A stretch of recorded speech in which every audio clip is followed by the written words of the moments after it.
बोल पार्वती मैया की जय हो। हर हर महादेव। बड़ा आदर किया। अपने पुत्र से भी कहा आओ बेटा।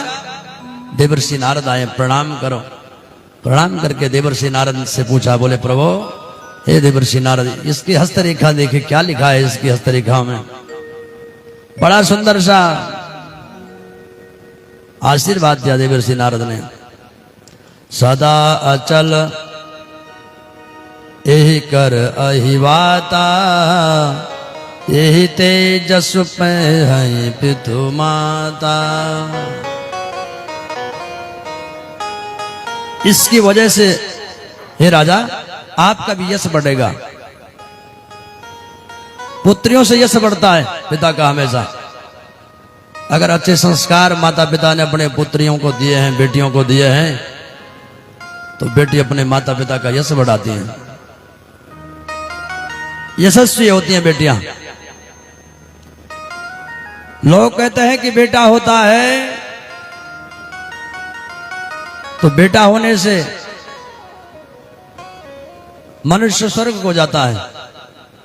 ऐसी धारणा है कि बेटा होने से मनुष्य स्वर्ग को जाता है, लेकिन बेटियां तो स्वर्ग को, इस धरती को ही स्वर्ग बना देती हैं। धरती को ही स्वर्ग बना देती हैं बेटियां। इतना सुंदर बचपन से ही जब से पैदा होती है ना, अपनी माँ का हाथ बटाना शुरू कर देती है बचपन से ही। पिताजी जरा कहीं से थक करके आए, परेशान रहते हैं यदि, तो सबसे ज्यादा चिंताएं बेटियों को होती हैं अपने पिता की। पिताजी थोड़ी सी उदास रहने लगते हैं तो माँ को, बेटियों को चिंता हो जाती है, मेरे पिताजी उदास क्यों हैं आजकल।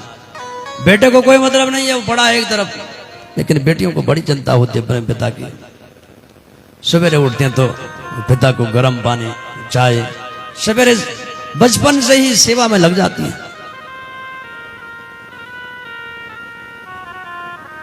माँ के साथ सहायक बन जाते हैं। आ बेटी चला रोटी सेक मेरे साथ, हैं?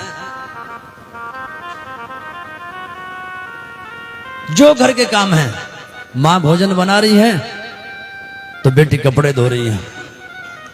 माँ का हर समय हाथ बटाई करती हैं बेटियां। और अपने पिता की सबसे ज्यादा चिंता बेटियों को होती है। ससुराल में जाती है तो समझा करके जाती हैं अपने भाई को कि आज तक मैं थी तो मैं संभाल करके रखती थी, पिताजी को समय पर दवाई दिया करती थी, माँ का ध्यान रखती थी। अब आज के बाद तेरे पास जिम्मेदारी है, तो परेशान मत होने देना कभी।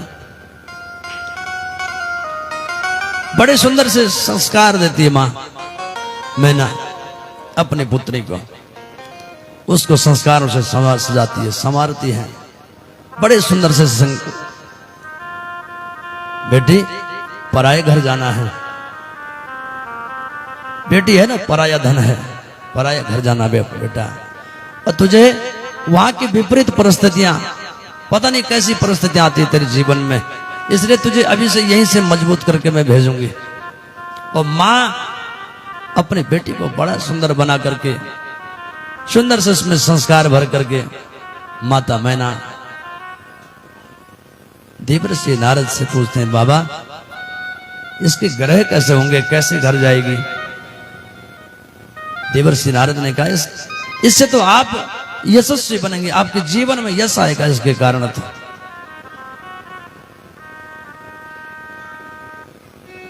देवी बेटियां जो है ना वो साधारण नहीं होती हैं।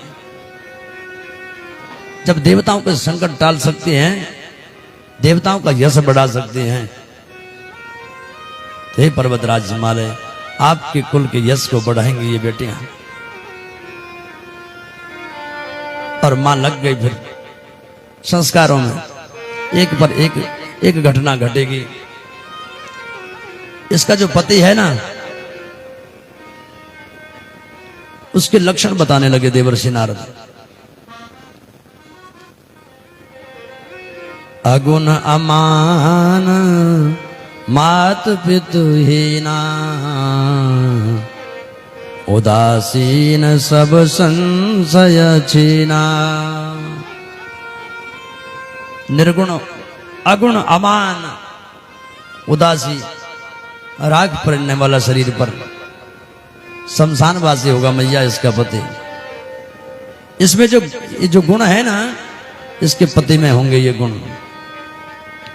जोगी जटिल अकाम मन नगन मंगल वेश, अस स्वामी यही कह मिलहि परिहस्त की रेख। जोगी वेश होगा, जटिल अकाम, बड़ा ही संसार से की वासनाओं से बहुत दूर होगा। एक बात कहूं, ये गुण सारे जो है ना, जो मैंने बताए, ये सारे गुण शिव जी में मिलते हैं और किसी में नहीं है। हे देवी, यदि आपकी पुत्री भगवान शिव की आराधना करे, शिव की उपासना करे, तो शिव की प्राप्ति हो सकती है इसे। और नारद जी ने पंचाक्षर मंत्र का उपदेश करके पार्वती को पंचाक्षर मंत्र दिया और वहां से चल पड़े देवर्षि नारद। इधर गुरु के वचनों पर विश्वास करके, भगवती जगदम्बा के गुरु कौन है? देवर्षि नारद। नारद से गुरु मंत्र लेकर के गुरु जी से पूरी विधि बताई गुरु जी ने, इसका न्यास, ध्यान, आसन कैसा, आचमन, प्राणायाम किस प्रकार से करना है, जप की विधि क्या है, वन में ले जाकर के भगवती जगदम्बा भगवान शंकर के लिए तप करने लगी।